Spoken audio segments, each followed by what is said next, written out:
De regreso acá en Libre de Sesión, conversando, haciendo recuerdo, historia con el profe Ulloa y los panelistas del programa. Oiga, profe, se me quedó una pregunta.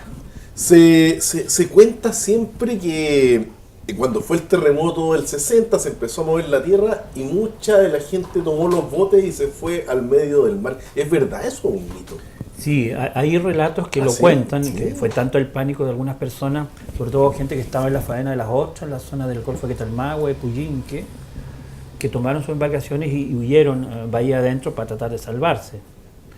Ahí, por ejemplo, igual pasó a la historia el heroico Cabo Vergara, que esas lanchas que estaban a la gira y precisamente el tsunami tiene dos fenómenos muy destacados que evidencian su presencia. Recogimiento súbito de las aguas de una manera muy inusual. Los relatos y los registros de testigos muestran que quedó seco prácticamente a la cuadra de Agüi y el valiente Cabo Vergara, José Vergara, tomó su lancha, la lancha Gloria, y amarró a estas naves que estaban al garete, como se dice en términos náuticos, para tratar de salvarlo. Pero la lancha, siendo una lancha que tenía un motor potente, el tsunami lo arrastró y al final murió y zozobró la lancha con la gente que trató de salvar el Cabo Vergara, que es uno de los seres cívicos de Ancud y mártir del carabinero, que yo creo que igual es uno de los mártires que hay que reconocer, no solamente en este momento, sino que permanentemente, independiente de la institución de carabineros, porque el Cabo Vergara murió salvando a gente que quiso huir en su bote mar adentro. Faltan testimonios, parece, a propósito del tema del maremoto. Yo sé que la gente desde las partes altas de Ancud podía ver esta ola ya que venía como un muro oscuro de agua, porque traía sedimento, traía, bueno, todo lo que trae el mar. Pero yo por lo menos nunca logré recordar, y a lo mejor hay gente que nos está viendo desde la península de la Cuy, en el momento en que pasa, porque si lo hubiésemos tenido la península, Ancud es arrasada prácticamente hasta el río Pueto. Los testimonios que se recolectaron en esa época dan evidencia que el istmo de Yuste, que comunica Corona con Huapilacui, el tsunami tenía tanta altura, los tsunamis, fueron varios, que atravesaron el istmo de Yuste y fueron a reventar a Agüi. O sea, el Servicio de Geología mostró mediciones bien precisas que nos dan cuenta que el tren de ola que golpeó esa costa de Yuste, Huapilacui y Corona tenía sobre 12 metros de altura el frente de agua. Era visible de todos los lugares de Ancud.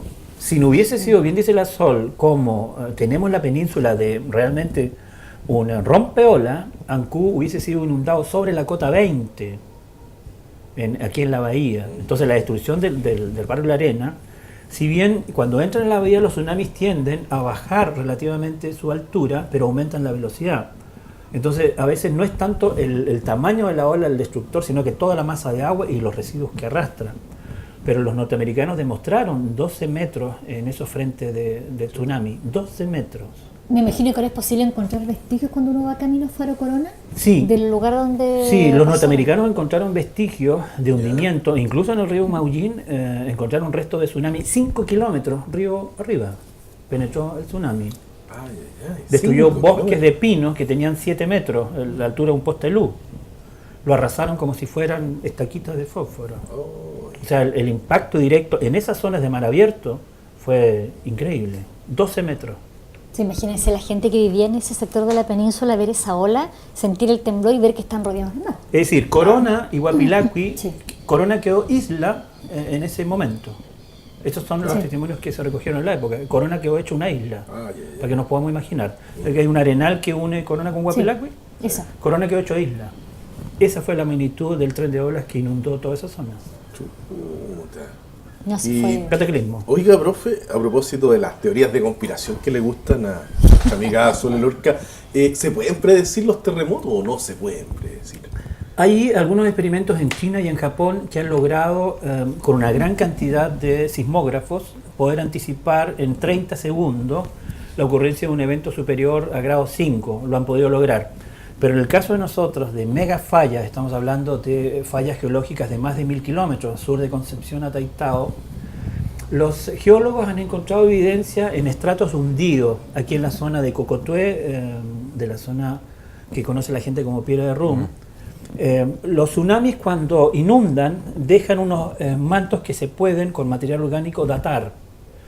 Y han podido datar 5.000 años de tsunami en nuestras costas, 5.000 años.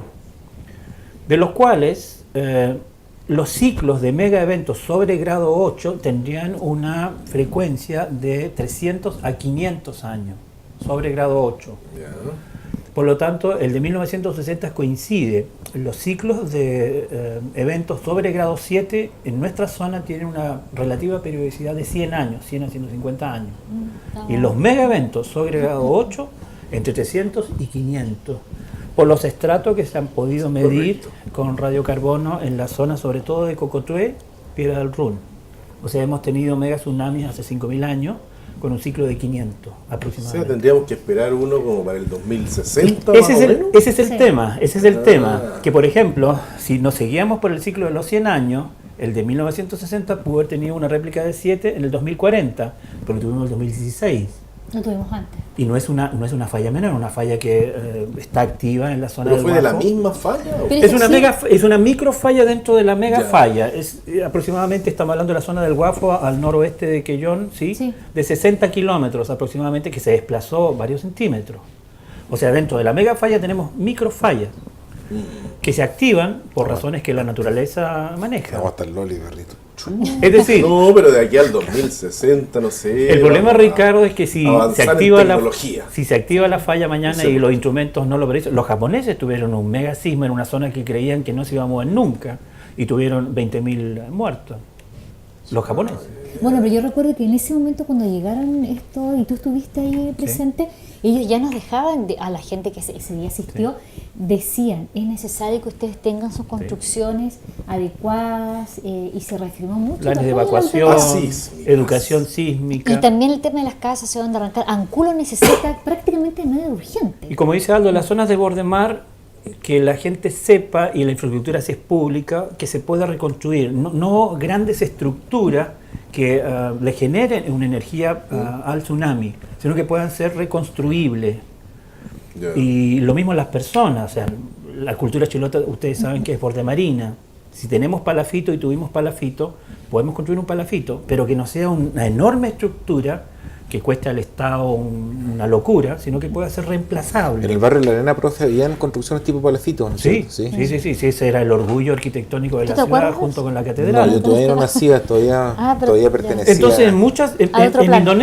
Indonesia, por ejemplo, las construcciones turísticas tipo palafitos que fueron destruidas en el mega tsunami, volvieron a reconstruir, pero con materiales más baratos, más dóciles, que se lo lleve el mar en el fondo, Que no de tal significa manera una que los pérdida. seguros los puedan cubrir y que las personas puedan escapar de una manera rápida, de tal manera que a 2 años, como ocurrió, pudieron reconstruir sus palafitos turísticos, no con grandes costos, pero sin pérdida de vida, que es lo que importa.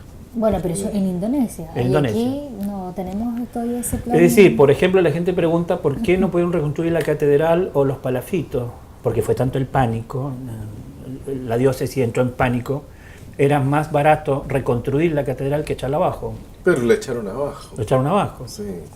Eso se llama ignorancia, lisa y llanamente. Y ese era un monumento formidable. Era Eso bonito, es se ven las parte de fotos la- ahí imponentes. La catedral de ¿ya? Santo Domingo en el terremoto del 85, creo que fue en Santo Domingo, quedó peor que la nuestra, peor.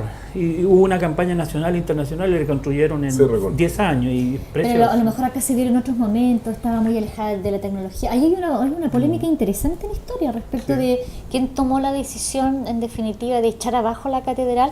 Algunos dicen que habían algunos connotados vecinos ampubitanos que tenían interés en que se genere un negocio, por decirlo así, y trabajar como también el asesoramiento que tuvo el obispo de la época. No sé, Y no nos varias olvidemos cosas. que ahora la iglesia, sobre todo con Monseñor Juan Luis Isser, tomó la vanguardia en la reconstrucción de las iglesias patrimoniales. Correcto. Pero lo que no se hizo con la catedral. Es decir, los arquitectos, los constructores saben, no es solamente un tema de recursos, es un tema de planificación, de materialidad, para poder reconstruir una zona típica que fue seriamente dañada o que puede ser dañada. Va recursos con diseño, ¿no? En ninguno se hizo. Entonces estamos viendo las fotos maravillosas de nuestro Ancú palafítico, pero en ese periodo no se hizo nada para poder recuperarlo. Yo diría que no estamos lejos, aparte de los recursos, que es obvio, falta diseño, falta planificación, la constructividad es otro tema. Es verdad. Sí. Bueno, ¿quién dio la orden ahí? El obispo de la época. Sí, pero por eso dice que hay una polémica ahí, cómo estuvo asesorado este grupo de personas, pero es como parte del mito. No sé, entró en pánico el obispo. Entró en pánico. O sea, yo creo que después de esa tremenda... Lo bueno es que acá tenemos bien señalizadas las zonas que son zonas seguras. Cuando hay que evacuar uno sabe cuál es la que le corresponde, se tiene que dirigir ahí. Se han hecho evacuaciones de tipo preventivo, se han hecho simulacros de tsunami también y todo el mundo participa, todo el mundo... la operación Daisy hacíamos la operación Daisy en los colegios, que ya no se llama toda una ciudad la hace acá, no solo un colegio. Sí. Entonces, tenemos que seguir insistiendo en educación sistemática, que no solamente sea, como dices tú, la operación Daisy o la operación Cooper, en el aula, estudiar la naturaleza de nuestra isla, de nuestro barrio, cómo está compuesto. Y no solamente es un tema de evacuación, es un tema de saber que la naturaleza tiene una dinámica. Los antiguos chilotes, huilliches, le llamaban Caicay y Tentembilú, despertaron. Y eso tiene explicación científica y explicación cultural. Pero de los chiquititos, más chiquititos, primero, kinder, que sepan, porque está comprobado en la naturaleza humana de todos los países, porque nuestra tierra se mueve. Cuanto más sepamos, no va a haber pánico, no va a haber pérdida. Sabemos a quién cuidar, sabemos cómo salir, sabemos lo que tenemos que hacer y lo que no tenemos que hacer. Ya no pueden haber más pérdidas. Y eso es educación. Eso pasa con los movimientos telúricos y también en un país como el nuestro que tenemos volcanes, una o lo que tú decías, temporales, un tornado, una tromba marina. Los volcanes, acá estamos rodeados de volcanes. La misma nieve, es decir, cuando nos cayó la nieve estábamos todos maravillados, pero de repente pasa a ser un problema. Entonces igual hay que saber actuar. La naturaleza, como decía Marcelo Lago, nos da señales. Los antiguos chilotes sabían interpretar señales y nosotros tenemos que interpretar las señales también. Sí, yo creo que no hay que minimizar este tema a propósito del temblor que tuvimos el domingo pasado. Yo leía mucho en las redes sociales y la gente decía, yo no sentí nada, pensé que era el viento y nos quedamos ahí tranquilos. Fue un 4.9, ¿sí? No se trata de generar alarma, pero también de tener conciencia. O sea, estamos hablando de un 4.9 en que la gente no puede quedarse en la casa, los confundieron mejor con el viento. Tenemos que estar atentos a lo que está pasando en la naturaleza. Atentos a la naturaleza. Recuerden lo que pasó con el Chaitén, que nos llegaron las cenizas, cuando hizo erupción el Calbuco. Sí. Estamos a 80, 100 kilómetros, pero cuidado. Lo podemos tener. El volcán no solo está activo. Teníamos la plaza acá llena de ceniza. Educación es la clave. El Kilauea en Hawái. Educación. Kilauea, eso no nos alcanza. Ojalá Kilauea pare. Decían que era pariente de otro volcán acá cercano. Decían que era pariente de un volcán. Un cubitano. Que tenía un pariente. Claro, ese entró en erupción, pero con todo. El famoso Kilauea en Hawái. Pero ese es el más activo del mundo. ¿Sí? No es extraño que lo haga, no ha parado desde hace... Porque ahí se veía la lava destrozando autos. Pero eso para los hawaianos es tan normal como que para nosotros lloviera. ¿Sí? Lo está haciendo hace un siglo. Me parece que están esperando una gran erupción. Sí, a diferencia de otros países, el Kilauea es el volcán más monitoreado del mundo. La gente tiene su casa al lado y tiene un sismógrafo dentro de su casa. Y entonces está bien puesto el nombre, Kilauea. Sí, claro, si está permanentemente. Que pare, Kilauea pare. Claro. Pero nosotros no quisiéramos tener uno de esos aquí, le aseguro. No es atractivo turístico. ¿Cómo lo haría la autoridad? No creo. No es atractivo turístico. Yo iría a ver el volcán, pero no. Se inundó calle 18, no saben qué hacer, güey. Un volcán de eso Con la lava tener un volcán activo al lado de tu casa no es ninguna gracia. Pero aquí hay... Hay muchos otros fenómenos activos acá. En Chiloé hay muchos volcanes, pero inactivos, ¿no, profe? Tenemos un volcanismo bastante antiguo, se llama en geología del Mioceno, fue una actividad muy violenta, pero estamos hablando de 70 millones de años. Nunca sabemos. No me acuerdo. Toda la zona, nosotros estamos, la península de Waiwen, que es donde estamos asentados, la ciudad de Ancud está asentada en una península volcánica, que se llama la península de Waiwen. Todo es volcánico. La zona de Puñihuil, tú vives en Agrosol, toda esa zona de Duatao, toda esa zona. Absolutamente, volcán submarino. Pero es muy antiguo. Y el volcanismo tiene ciclos, ¿no? Pero ya está apagado esa cuestión. Más que apagado, está inactivo, porque fue otro tipo de volcanismo. Se pregunta, pero no me asuste. Si está tapado el hoyito, dice pregunta Tamayo. Pero no me asuste, o sea, puede volver a reactivarse. Lo que pasa es que los ciclos eruptivos de diferentes formas de volcanismo tienen edades que para los humanos son incomprensibles. El Kilauea está activo 100 años, que en términos geológicos es nada. El volcanismo de Chiloé, lo que se llama el Mioceno de la formación Ancud, tiene sobre 70 millones de años. O sea, ya no, nada. Ya no, ya no. O sea, yo quisiera ¿Quién pensar que tendría ya que no. preguntarle a quién le podían preguntar? Pero sabes que hay un No, tema, que por no ejemplo, generemos alarma, ya no, ya no, señor. pero Pumillahue, un lugar tan bonito, precioso, la foto, es la caldera de un volcán, ¿Sí? ¿cierto? ¿Ah, sí? Las Cancaguas, Parece, Es la caldera de un volcán. el Como orgullo el ancuditano, Ranocao, las piedras Cancaguas son rocas volcánicas, de ceniza volcánica. La maravillosa Cancagua, son detritus de volcanes. Pero esta isla es volcánica, ¿no? No, La parte nosotros. norte. La parte norte. norte. O sea, si tú lo ves dentro de un mapa Sí. geológico, es solamente la comuna de Ancud. Del Pero, norte profe, de el Checo. volcán Yale que De está verdad. ahí al frente El resto en el no. sector de Chiloé continental. sí, de los Río Andes. Pueblo, por ahí, Sí. ese está prácticamente al frente de nosotros. Sí. Sí. Eso es distinto, porque eso es una cadena de volcanes, de conos volcánicos. Ahí hay fusiones volcánicas como el Chaitén. Eso es distinto, porque es la zona en que los Andes se juntan con la placa de Nazca y hace que las montañas... Y eso es distinto porque allí el volcanismo, en términos humanos, el volcán cumplió 100 años en la erupción que hizo hace poco, cuando estuvo Darwin acá y el Osorno. Pero eso es, en términos geológicos, joven, 100 años. El volcanismo ancuditano es, en términos geológicos, medio antiguo, 70 millones de años. Pero sin embargo estamos bajo eso. Estamos sobre sobre eso. un basamento volcánico, se llama, que es Qué la interesante. península de Ancud. Pero no te asustes, Ricardo. No. Sí, Como no, dice yo no me Aldo, asusto, el lo que hoyito pasa- está cerrado. Seguro. Yo soy la No furia de sé. este programa y no quiero generar pánico, si eso es lo que me No, pasa. eso es No conocimiento. quiero que la gente se asuste en la casa. Pero si no es para por eso asustarse. digo que no va a pasar nada. No, el único que está en una chimenea volcánica es tu casa, Ricardo. Asentado. No importa, Tendrá no, otro sí, volcán Claro, hawaiano. tranquilo nomás. Con fe Tranquila, nomás, wea. con fe. Claro, no. por supuesto. Tamaño aquí la wea. Sí. En el patio de su casa ahí. Oiga, profe, veo un libro que usted Tenemos tiene otro ahí. tema ahí. Muéstralo, Sole, por favor, que es una mostremos joyita. La modelo vamos a La mostrar. dotación inmortal del Museo Naval y Marítimo de Valparaíso. Acá Ese está. libro es sobre el 21 de mayo de 1879. Es un excelente trabajo. El combate naval de Iquique. Y hubo chilotes, me contaba usted. Exacto, es un Sí. excelente trabajo que Estoy hizo buscando los los chilotes. profesionales especialistas del Museo Marítimo Nacional en Valparaíso. Y para nuestro orgullo, honra y para seguir trabajando en nuestra historia de mayo, los profesores descubrieron en los archivos de la Marina de ese día tremendo que habían 7 chilotes en la dotación de la Esmeralda, de los cuales 4 murieron en combate, 3 sobrevivieron y 5 son ancuditanos. 5 Ni ancuditanos. más ni Y tenemos No, los si chilote nombres. hay en Ah, todos sí. lados. Chilote hay Y en todas ancuditanos. partes. Y ancuditano en Ancuditano, particular, vamos a decir sí. los nombres. Pedro Barrios, cabo primero de Alto, falleció en combate, ancuditano. Antonio Hurtado Rojas, subteniente de artillería, sobrevivió. Y don Antonio Hurtado, sus cenizas están en el Mausoleo de los Héroes con su capitán Prat en Valparaíso. El pescador artesanal Antonio Ruiz Díaz falleció en combate. Marinero Francisco Sánchez Alvaradejo, teniente segundo de la Esmeralda, sobrevivió a Ancuditano y está también sus restos con Capitán Prat en Valparaíso.